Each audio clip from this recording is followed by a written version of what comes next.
వి gold trusted gold buyers మీరు తాకట్టు పెట్టిన బంగారాన్ని విడిపించి ఈ రోజు ఉన్న మార్కెట్ ధరకు కొనబడను 7771077720.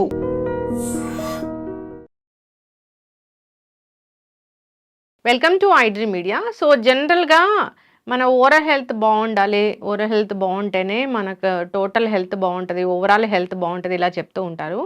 అయితే దానికోసం మనం రకరకాల పేస్ట్లు వాడడము, రకరకాల బ్రష్లు వాడడం ఇలా చేస్తూ ఉంటాము. అసలు సరైన పద్ధతి ఏంటి, మనము ఏ పేస్ట్ని ఎంచుకోవాలి, ఎలా సెలెక్ట్ చేసుకోవాలి, ఎంత క్వాంటిటీ ఆఫ్ పేస్ట్ అనేది మనం వాడాల్సి ఉంటుంది, బ్రెజిల్స్ కూడా మ్యాటర్ అవుతాయా, పూర్తి వివరాలు తెలుసుకుందాం. మనతో పాటు ప్రముఖ కాస్మెటిక్ డెంటల్ సర్జన్ డాక్టర్ సంస్కృతి ఉన్నారు.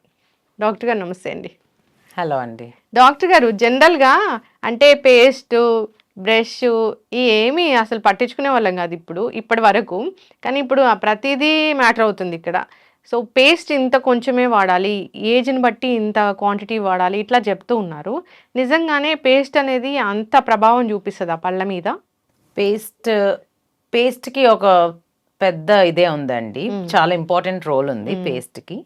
పేస్ట్ అనేది మనకి ఏది సూటబులో ఆ పేస్ట్ వాడాలి. సో మీరు నేను ఒకే పేస్ట్ వాడాల్సిన అవసరం లేదు. ఓకే, మీ ప్రాబ్లమ్స్ని బట్టి మీరు ఒక పేస్ట్ వాడతారు, నా ప్రాబ్లమ్స్ని బట్టి నేను ఒక పేస్ట్ వాడతాను. ఓకే, ఒక పర్టికులర్ పేషెంట్ ఉన్నారండి, వాళ్ళకి సెన్సిటివిటీ ఉంది. ఓకే, అలాంటి పేషెంట్ సెన్సోడైనో లేకపోతే ఏదైనా డీసెన్సిటైజింగ్ టూత్ పేస్ట్ వాడతారు. అదే కొంతమంది, ఇప్పుడు ఇంకొక ఇండివిజువల్ ఉన్నారు, వాళ్ళకి ఏం ప్రాబ్లమ్స్ లేవు, వాళ్ళు normal tooth paste, any cream based tooth paste వాడుకోవచ్చు. ఇంకొకళ్ళకి గమ్ ప్రాబ్లం ఉంది, వాళ్ళు ఏది వాడతారు, గమ్ కేర్ టూత్ పేస్ట్ వాడాలి, లైక్ సెన్సోరా గమ్ కేర్ టూత్ పేస్ట్ అలాంటిది. సో ఒక పేస్టే ఫ్యామిలీ అంతా వాడక్కర్లేదండి. ఎవరికి ఏ ప్రాబ్లమ్స్ ఉన్నాయో దానికి సూటబుల్ పేస్ట్ వాడుకుంటారు. ఏ ప్రాబ్లమ్స్ లేకపోతే ఒక మంచి క్రీమ్ బేస్డ్ టూత్ పేస్ట్ వాడతారు. అంటే దాంట్లో ఉప్పు ఉందా, లవంగ నూనె ఉందా అని చూసుకోవాలా మేము? ఉప్పు మీ ఫుడ్ లో ఉంటే చాలండి, పేస్ట్ లో కూడా ఉండాలనుకుంటున్నారా? లేదు కదా. సో ఉప్పు అనేది చాలా అబ్రేసివ్ అండి. ఉప్పుతో మనం పుక్లించుకుంటే చాలా మంచిది. సో ఉప్పుతో పుక్లించుకుంటే ఎక్కడన్నా ఫుడ్ స్టక్ అయి ఉన్నా, బ్యాక్టీరియా ఏదన్నా ఉన్నా కూడా మంచిగా కొంచెం గోరువెచ్చటి నీళ్ళల్లో ఉప్పు వేసుకొని పుక్లించుకుంటే చాలా మంచిది. అదే కానీ ఆ ఉప్పుతో బ్రష్ చేసుకోమని అయితే చెప్పకూడదండి. ఉప్పుతో బ్రష్ చేసుకుంటే కొంతమంది ఊళ్ళల్లో అలాగా కూడా చేసుకుంటారు. ఉప్పు బాగా ఇలా గ్రాన్యూల్స్ గా ఉంటుంది కదండి, అది వేసుకుని బ్రష్ చేసుకుంటే పళ్ళు అరిగిపోతాయి. మేబీ బయట నుంచి ఫామ్ అయిన స్టెయిన్ ఏమన్నా పోతుందేమో. అదే సేమ్ టైం పన్ను కూడా అరిగిపోతుంది. అంటే ఒక శాండ్ పేపర్ తో మనం ఇలా రబ్ చేస్తే ఏదైనా ఉన్నా పోతుంది, అట్ ద సేమ్ టైం ఆ సర్ఫేస్ కూడా పోతుంది కదా, అలాగా. సో పళ్ళు అరిగిపోయేదానికి చాలా ఛాన్సెస్ ఉంటాయి. ఉప్పు ఉండక్కర్లేదండి మీ పేస్ట్లో. ఉప్పు లేకపోతే క్లోవ్ ఆయిల్ లేకపోతే చార్కోలో ఇవన్నీ మీ టూత్ పేస్ట్లో ఉండక్కర్లేదు. ఎనీ క్రీమ్ బేస్డ్ కొంచెం నొరగొచ్చే టూత్ పేస్ట్ ఏదన్నా మీరు వాడుకుంటే చాలు. ఈ టూత్ పేస్ట్లో కూడా షుగర్ ఉంటుంది. ఈ టూత్ పేస్ట్ వాడినప్పటి నుంచే డయాబెటిక్స్ పెరిగిపోయారు అని చెప్తున్నారు. నిజమేనా మ్యామ్? టూత్ పేస్ట్ అనేది జస్ట్ ఒక మీడియం అండి. మనం పళ్ళు తోముకోవడానికి ఒక మీడియం. మనం ఎంత వేసుకుంటాము టూత్ పేస్ట్, మన టీవీలో యాడ్స్ లో చూపించినట్టు బ్రష్ పొడుగున టూత్ పేస్ట్ వేసుకోకూడదు. జస్ట్ ఇంత పీ సైజ్ వేసుకుంటే సరిపోతుంది. ఫస్ట్ థింగ్, ఆ టూత్ పేస్ట్ తో మనం బ్రష్ చేసుకున్నప్పుడు మనం లోపలికి ఏం మింగం కదండి. డయాబెటీస్ ఎలా పెరుగుతుంది, దాంట్లో షుగర్ ఉన్నా కూడా మనం we're using it as a medium to brush our teeth, అంతే. మనం అదేది మింగట్లేదు కాబట్టి I don't think it will increase the diabetes. కాకపోతే డయాబెటీస్ ఉన్న వాళ్ళకి, బ్లడ్ షుగర్ ఉన్న వాళ్ళకి టీత్ ప్రాబ్లమ్స్ అనేవి ఉంటాయి. కానీ టూత్ పేస్ట్ తో బ్రష్ చేసుకోవటం వల్ల డయాబెటీస్ ఎక్కువ అవుతుంది అనేది మాత్రం ఒక అపోహ. మ్యామ్, బ్రష్ అంతా పేస్ట్ పెట్టవసరం లేదా, కొంచెం సరిపోతుందా? ఎగ్జాక్ట్లీ అండి, నేను చెప్పేది టీవీలో మనకి ఎలా చూపిస్తారు, బ్రష్ తీసుకుని ఇంత పొడుగున టూత్ పేస్ట్ వేస్తారు, అప్పుడే కదా తొందరగా పేస్ట్ అయిపోతుంది, మీరు మళ్ళీ వెళ్ళి కొత్త పేస్ట్ కొనుక్కొని వస్తారు. మనకి ఒక పీస్ సైజ్ టూత్ పేస్ట్ ఉంటే సరిపోతుందండి అడల్ట్స్ కి. మనకి పర్మనెంట్ టీత్ వచ్చాక, మనం పెద్ద అయిపోయాక మనం ఇంత పీ సైజ్ అంటే బఠానీ సైజ్, ఓకే, బఠానీ సైజ్ టూత్ పేస్ట్ వేసుకొని బ్రష్ చేసుకుంటే సరిపోతుంది. దాంతో వచ్చే నొరగ మనకు సరిపోతుంది. కాకపోతే మనం అందరము ఈ యాడ్స్ చూసి చూసి బ్రష్ పొడుగున వేసుకోవడం అలవాటైపోయి, మనం ఎక్కువ నొరగ రాకపోతే మనం సరిగ్గా క్లీన్ చేసుకున్నామా లేదా అనే ఫీలింగ్ తో ఉంటాం. టూత్ పేస్ట్ ఒక మీడియం మాత్రమే. బ్రషింగ్ టెక్నిక్ బాగుంటేనే లోపల నోరంతా క్లీన్ అవుతుంది. టూత్ పేస్ట్ బ్రష్ మీద మొత్తం వేసుకొని మనం హాఫ్ అన్ అవర్ బ్రష్ చేసుకున్న నోట్లో పెట్టుకుంటే నోట్లో ఏం క్లీన్ అవ్వదు. Correct brushing technique sweeping motion లాగా క్లీన్ చేసుకుంటేనే ప్రాపర్ గా క్లీన్ అవుతుంది. ఫుల్ పేస్ట్ వేసేసుకుని నోట్లో హాఫ్ అన్ అవర్ పెట్టుకున్నాను, నా బ్రషింగ్ అయిపోయింది అని అనుకుంటే నో. ఎస్, చక్కగా చెప్పారు మ్యామ్. ఇప్పుడు పెద్దవాళ్ళకైతే ఒక బఠానీ గింజంత, ఇంకా మనం ఏజ్ పరంగా ఎలా చెప్తాం? చిన్నపిల్లలకైతే చిన్న పిల్లలకి మనం వేరే టూత్ పేస్ట్ వాడతామండి. చిన్న పిల్లలు అంటే ప్రైమరీ టీత్ పాల పళ్ళు ఉన్నంత కాలం మనం వేరే టూత్ పేస్ట్ వాడతాము. చిన్నపిల్లలకి ఫ్లోరైడ్ ఉన్న టూత్ పేస్ట్ వాడతాం, సో దట్ క్యావిటీస్ ఎక్కువ ఫామ్ అవ్వకుండా ఉండటానికి. చిన్న పిల్లలకైతే రైస్ గ్రెయిన్ సైజ్ అంటాం, బియ్యపు గింజంత. ఎస్, అంటే మీరు మరీ బియ్యపు గింజంత వేయలేరు కాబట్టి జస్ట్ ఈ పీ సైజ్ లో హాఫ్ అన్న వేసుకుని బ్రష్ చేసుకోవచ్చు. అండ్ ఇది కూడా ఏంటంటే 3+ వాళ్ళకి, బిలో 3 years పిల్లలు మింగేసేదానికి ఛాన్సెస్ ఉంటాయి. డెఫినెట్లీ హజార్డస్ కాదు, పేరెంట్స్ సూపర్విజన్ లోనే ఉంటుంది, రోజు మింగరు. కానీ కొంచెం హాఫ్ బటానీ సైజ్ అన్న వేసుకొని బ్రష్ చేస్తే సరిపోతుంది. వాళ్ళకు ఉండేవి 20 టీతేనండి, చిన్న చిన్న టీత్, అది కూడా పెద్ద పెద్దగా మనలాగా కాదు కదా. సో చిన్న 20 టీత్ కి ఆ మాత్రం టూత్ పేస్ట్ సరిపోతుంది. కాకపోతే 2 times brushing is most important, చిన్నపిల్లలకైనా పెద్దవాళ్ళకైనా. మనం తిన్న ఆహారం డైలీ డే పొడుగునా బ్రేక్ఫాస్ట్, లంచ్, డిన్నర్, స్నాక్స్ ఇన్ని చేస్తాము, అవన్నీ మన టీత్ మీదే ఉంటాయి. నైట్ బ్రష్ చేసుకోకపోతే మన టీత్ మీదే అవి కూడా మనతో పాటు ట్రావెల్ చేస్తుంటాయి. హోల్ నైట్ అవి పడుకుంటాయి, బ్యాక్టీరియా అంతా పడుకుంటుంది. పొద్దున కల్లా క్యావిటీ అవ్వదు, కాకపోతే అలా రోజు చేస్తే క్యావిటీ అవుతుంది. So night brushing is most important. అందరు మర్చిపోయేదే అది, అందరూ మర్చిపోరు, చేయనిది అది. సో మనకి ఏంటంటే బ్రష్ చేసుకోగానే మింటీ పేస్ట్ తోటి ఒక ఫ్రెష్ ఫీలింగ్ వచ్చేసరికి నైట్ చేసుకుంటే మళ్ళీ యాక్టివేట్ అయిపోతామేమో అని చాలా మంది అడుగుతారు. నైట్ బ్రష్ చేసుకుంటే నేను యాక్టివేట్ అయిపోతున్నాను అంటారు. అయితే మీరు డిన్నర్ అయిన వెంటనే బ్రష్ చేసుకోండి. డిన్నర్ అయిన వెంటనే అప్పుడు యాక్టివ్ గానే ఉంటాం కదా, డిన్నర్ అయిన వెంటనే బ్రష్ చేసేసుకోండి. మీరు ఎప్పుడు పడుకుంటారో అప్పుడు పడుకోండి అని చెప్తాను. బ్రష్ ఎంతసేపు చేయాలి అసలు? మీరు ఎంతసేపు చేయాలనుకుంటున్నారు? 2 minutes, 3 minutes, 5 minutes. మీరు కరెక్టే, 2 minutes. కాకపోతే I know people who brush their teeth for half an hour.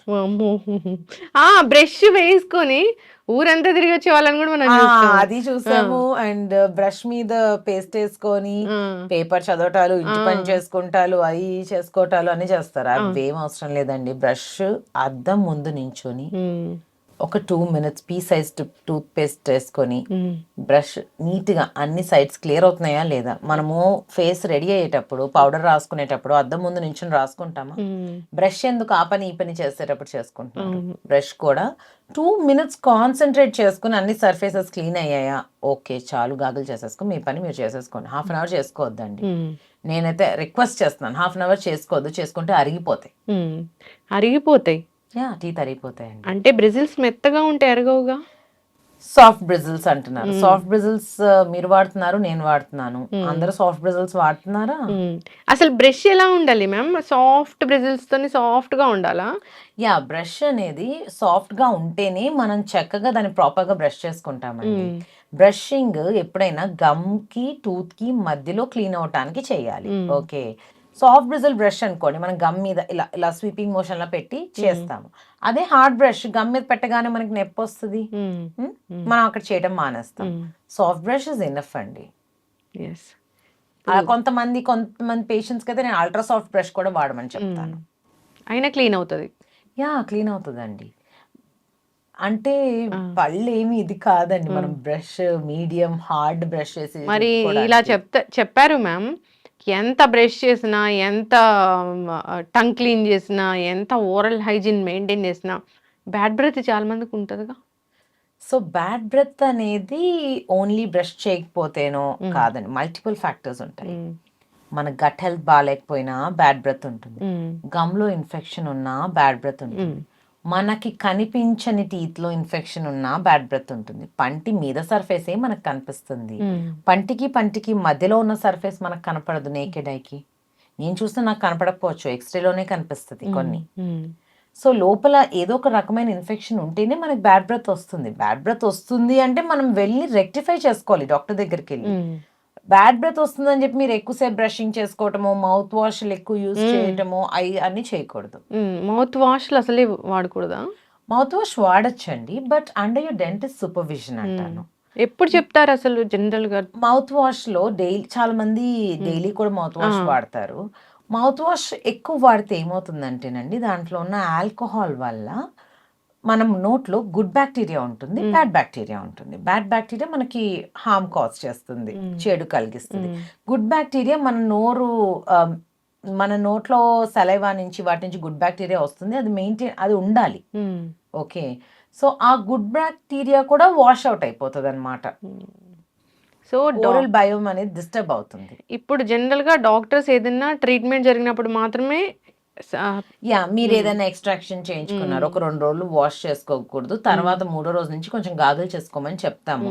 ఎందుకంటే ఆ ఏరియా కొద్దిగా హీల్ అవటానికి, అక్కడ వెళ్ళి ఫుడ్ అవన్నీ లాడ్జ్ అవ్వకుండా ఉండటానికి వాటికి చేసుకోమని చెప్తాము.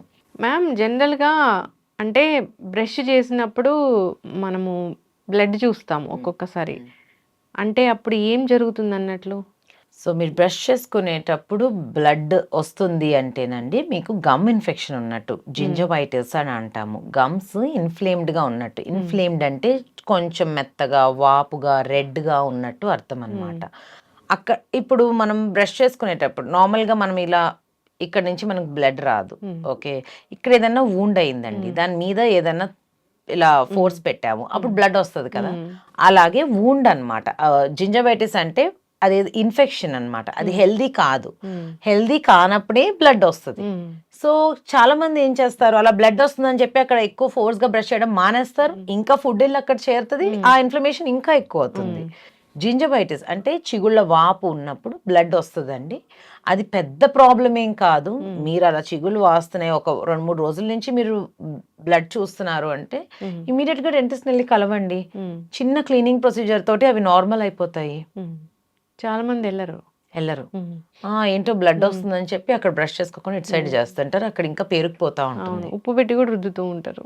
ఉప్పు పెట్టి జస్ట్ గాగుల్ చేసుకోండి ప్లీజ్. ఉప్పు పెట్టి గాగుల్ చేసుకోవడం వెరీ గుడ్, చాలా మంచిది. ఇది ఓల్డ్ హ్యాబిట్, హోలిస్టిక్ హ్యాబిట్, ఇది మంచిది. నోరు అంతా క్లీన్ అవుతుంది. మీరు ఆల్కహాల్ ఉన్న మౌత్ వాష్ కన్నా ఉప్పుతో గాగుల్ చేసుకోవడం చాలా మంచిది.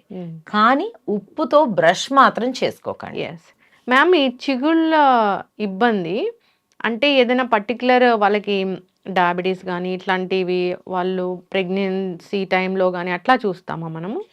ఎస్ అండి, ప్రెగ్నెన్సీ టైంలో చిగుళ్ళ ఇన్ఫెక్షన్ అనేది ఎక్కువ ఉంటుంది. ఎందుకంటే ప్రెగ్నెన్సీ టైంలో హార్మోనల్ ఇంబ్యాలెన్స్ ఉంటుంది, ఈస్ట్రోజన్ ఎక్కువ ఉంటుంది. సో దీనివల్ల గమ్స్ ఇన్ఫ్లేమ్ అవటం కామనే.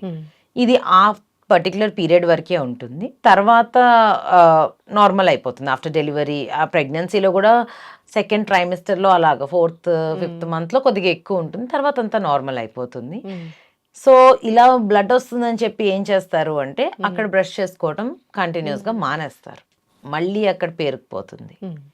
ఇది కంటిన్యూ అయిపోతుంది, ఇంకా బ్లడ్ ఆగిపోయినా కూడా అలానే కంటిన్యూ అయిపోతుంది, అలవాటు అయిపోతుంది. That is when infection forms. అందరూ పళ్ళు లూజ్ అయ్యాయి అంటారు, లేకపోతే గారెలు ఎక్కువ పట్టేసినాయి అంటారు ప్రెగ్నెన్సీలో. దీనివల్లే మీరు ఆ కొన్ని రోజులు కొంచెం నీట్గా బ్రష్ చేసుకుని మెల్లగా జాగ్రత్తగా చూసుకుని చేసుకుంటే ఆ ప్రాబ్లం కూడా రాదు.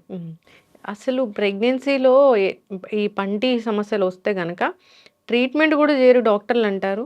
ఎస్ అండి, ఒక సెకండ్ ట్రైమిస్టర్ అంటాము, 4th to 7th month, 4th 5th 6th month వరకు ట్రీట్మెంట్ చేసుకోవచ్చండి. అంటే ప్రెగ్నెన్సీలో అన్ని రకాల యాంటీబయోటిక్స్ ఇవ్వడానికి ఉండదు, క్లీనింగ్ అనేది అయితే చేసుకోవచ్చండి. ప్రెగ్నెన్సీ మీరు ప్లాన్ చేసుకుంటే ముందే వెళ్ళి లోపల ఇన్ఫెక్షన్స్ అన్ని తీసేసుకుంటే ఇంకా బెటర్. మీరు ఎవరన్నా ప్రెగ్నెన్సీ ప్లాన్ చేసుకుంటారు కదా, దాని ముందు మిగతా హెల్త్ చెకప్ ఎలా చేసుకుంటున్నారో అలానే ఓరల్ హెల్త్ చెక్ చేసుకోండి.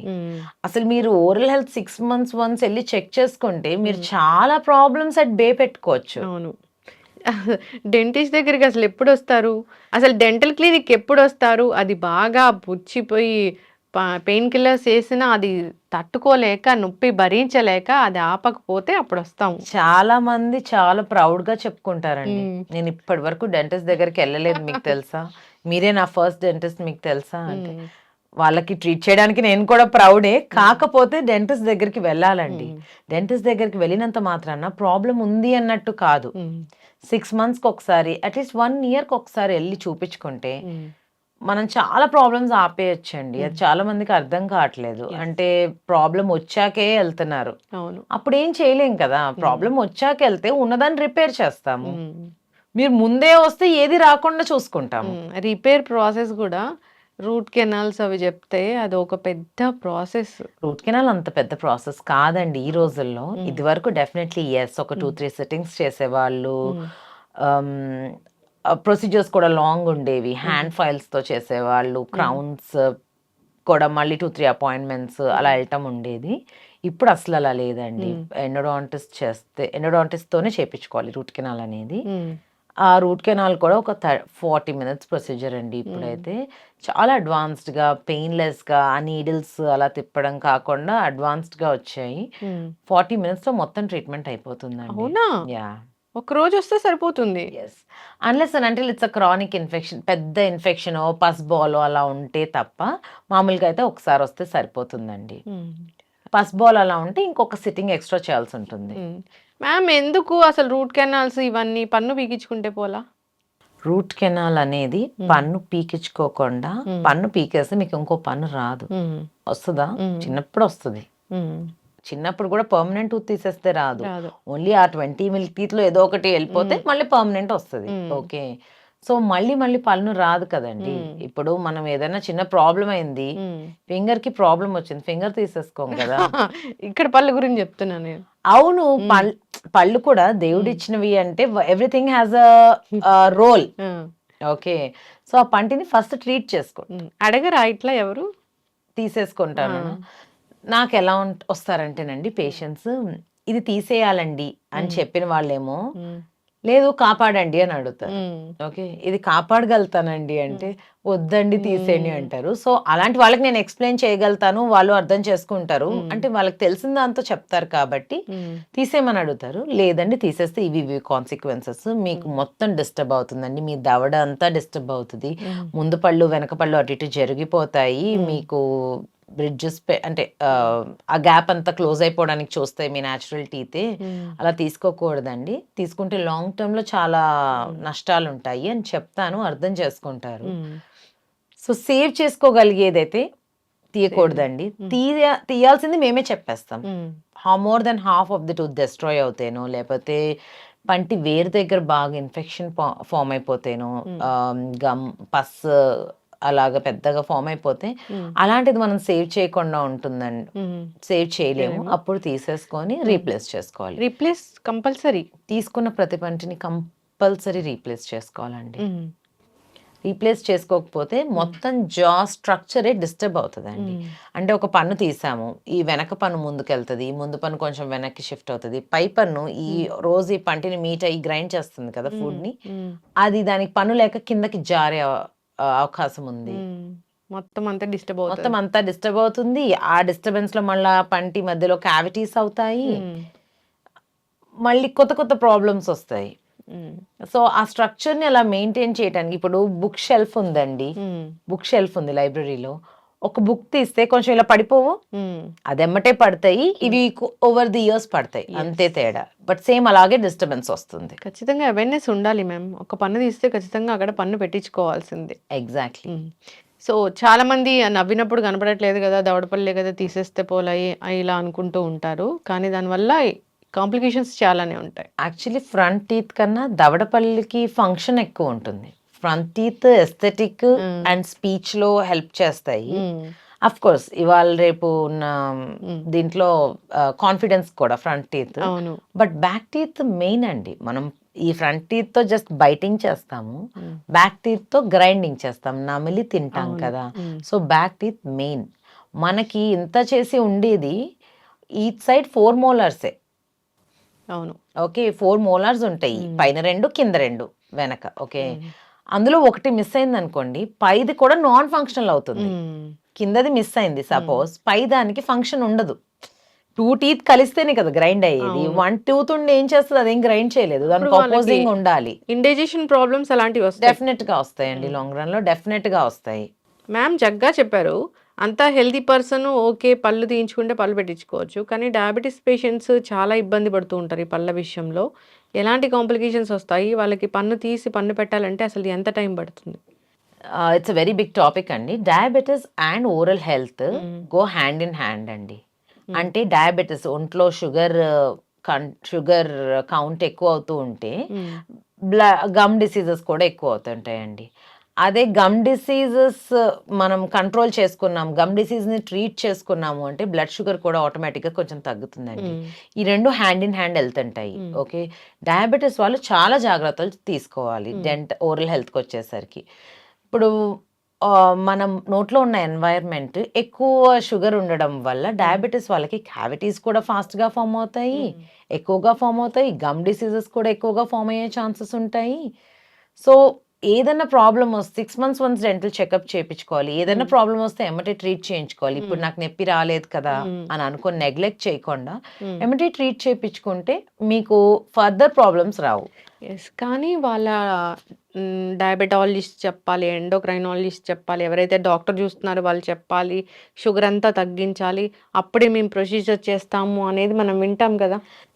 డయాబెటీస్లో మనం ఇంప్లాంటేషన్ ప్రొసీజర్ అనుకోండి. మనం కామన్గా చేసే ప్రొసీజర్స్ ఏంటి? పెద్దవాళ్ళకి root canal treatment, gum surgery, flap surgery, లేకపోతే root canal implantation procedure. Okay, root కెనాల్కి మనకు బ్లడ్ షుగర్ పెద్ద కంట్రోల్ అవ్వాల్సిన అవసరం లేదు.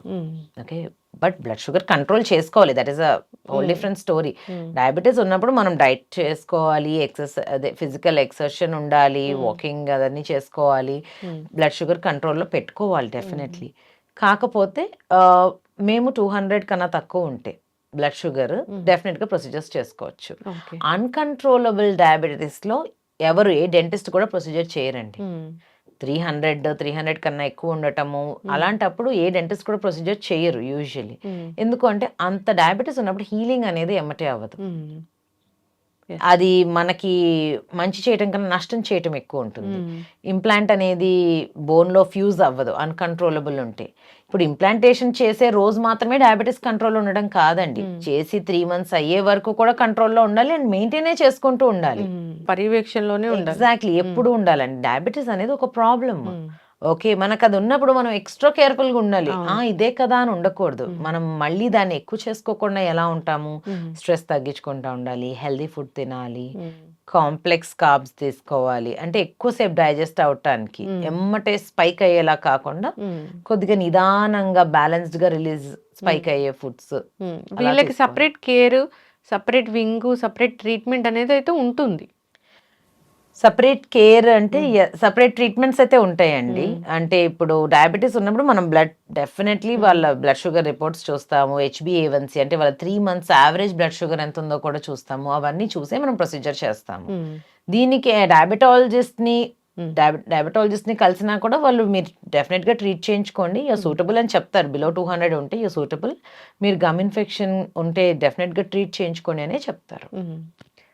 ఇంత పెద్ద చదువులు చదువుకున్నారు, ఇంత మంచి మంచి సర్జరీలు చేస్తున్నారు, అసలు స్మైల్ డిజైనింగ్ ఏదైనా కానీ ఈజీగా ఇప్పుడు ఎత్తుపళ్ళు సరి చేయడం అంటే కాసేపట్లో పని, ఇదంతా అడ్వాన్స్ టెక్నాలజీ, అడ్వాన్స్ ట్రీట్మెంట్స్. కానీ మనం అక్కడక్కడ చూస్తాము, అక్కడక్కడ వెరీ రేర్గా, కానీ అది చూసినప్పుడు భయం అవుతుంది. అంటే సోషల్ మీడియా రావడము, వార్తలు వైరల్ అవడము ఇలాంటి మోస్ట్ కామన్. ఒక పంటి కోసము ఎనస్థీషియా ఇస్తే పేషెంట్ చనిపోతున్నారు, అది మనం చాలా రేర్గా విన్నా కానీ భయం అయ్యే సిచ్యువేషనే. ఎందుకు అలా జరుగుతుంది? ఇది చూసాము ఒక 1 year బ్యాక్ అనుకుంటా, బాగా వైరల్ అయింది ఇది. పంటికి అనస్థీషియా ఇవ్వటం వల్ల పేషెంట్ చనిపోలేదండి. అక్కడ కూడా పేషెంట్కి అండర్లయింగ్ ప్రాబ్లం ఉండుంటుంది. ఆ పర్టికులర్ మీరు ఏదైతే మాట్లాడుతున్నారో ఆ పర్టికులర్ పేషెంట్కి 28-year-old patient he was, but he had some underlying disease which he was not aware or he did not mention it. Okay, patient కూడా మనకి వాళ్ళ హిస్టరీ చెప్పేటప్పుడు మెన్షన్ చేయాలి వాళ్ళకున్న ప్రాబ్లమ్స్ అన్నీ. సో దాన్ని అదేదో అలా డిస్టర్బెన్స్ అయ్యి అది ఒకసారి అలా జరిగింది, బట్ అండర్లయింగ్ కాజ్ వల్లే అలా అయ్యిందండి. అనస్థీషియాతో పేషెంట్ మనం ఇచ్చేది లోకల్ అనస్థీషియా అండి. ఓకే, దాంతో పేషెంట్ లైఫ్కి అయితే ఎటువంటి ప్రాబ్లం ఉండదండి. ఓకే, అది అసలు జరగదు, అసలు జరగదండి. పేషెంట్కి అండర్లైన్ కాజ్ ఉండబట్టి అది అలా జరిగింది, but at the same time ఇది కూడా అయింది కాబట్టి రెండు కోరిలేట్ చేసి చెప్పారు. బట్ అండర్లైన్ కాజ్ అనేది డెఫినెట్గా అండర్లైన్ హెల్త్ కాంప్లికేషన్స్ ఉంటే గనక దానివల్ల ఏదన్నా జరగడానికి ఛాన్సెస్ ఉన్నాయి కానీ అనెస్థీషియా వల్ల అయితే ఏది జరగలేదు. Thank you so much ma'am. చాలా చక్కటి వివరాలు మాకు అందించారు. అంటే పేస్ట్ గురించి, బ్రష్ గురించి, ఓరల్ హెల్త్ గురించి అసలు ఎట్లా ఉండాలి, ఏంటి అనేది. అయితే చిన్న పిల్లలకి ఇప్పుడు పుచ్చిపళ్ళు అనేది సర్వసాధారణంగా చూస్తూ ఉంటాము. వాళ్ళకి ఒక 2, 3 మాటలు ఏం చెప్తారు? ఇలా అలాంటి రాకుండా, డికేస్ రాకుండా. పిల్లలకి యాక్చువల్లీ 2 టైప్స్ ఆఫ్ కేరీస్ వస్తాయండి. Early childhood caries and nursing bottle caries అంటాము. ఈ నర్సింగ్ బాటిల్ కేరీస్ ఎలా అంటే బాటిల్ పెట్టుకోవడం, నోట్లో బాటిల్ పెట్టుకొని పడుకోవటం అంత పసిపిల్లలకి వస్తది. ఓకే. అసలు పేరెంట్సే కేర్ తీసుకోవాలండి. పిల్లలకి వాళ్ళంతట వాళ్ళు కేర్ తీసుకోవటం రాదు.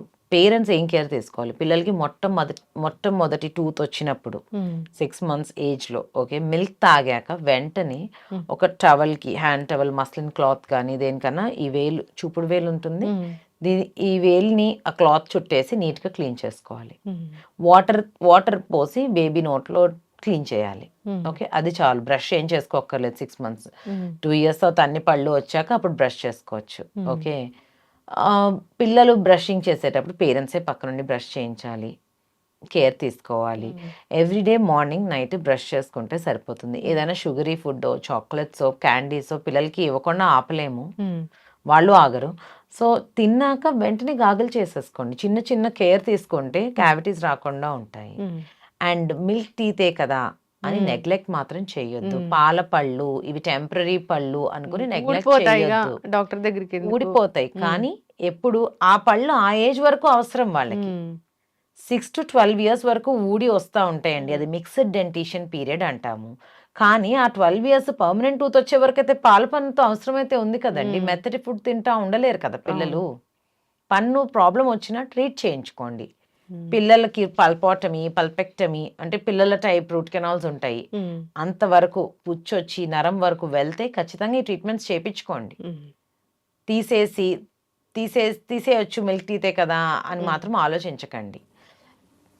6 ఇయర్స్కి పంటికి క్యావిటీ వచ్చింది, నేను రూట్ కెనాల్ ట్రీట్మెంట్, పిల్లలు రూట్ కెనాల్ ట్రీట్మెంట్ చేసుకోమని చెప్తున్నాను, తీసేయండి అంటే ఆ టూత్ 12 ఇయర్స్ వరకు ఉండాలండి. 12 ఇయర్స్ వరకు ఆ పెద్ద పన్ను రాదు.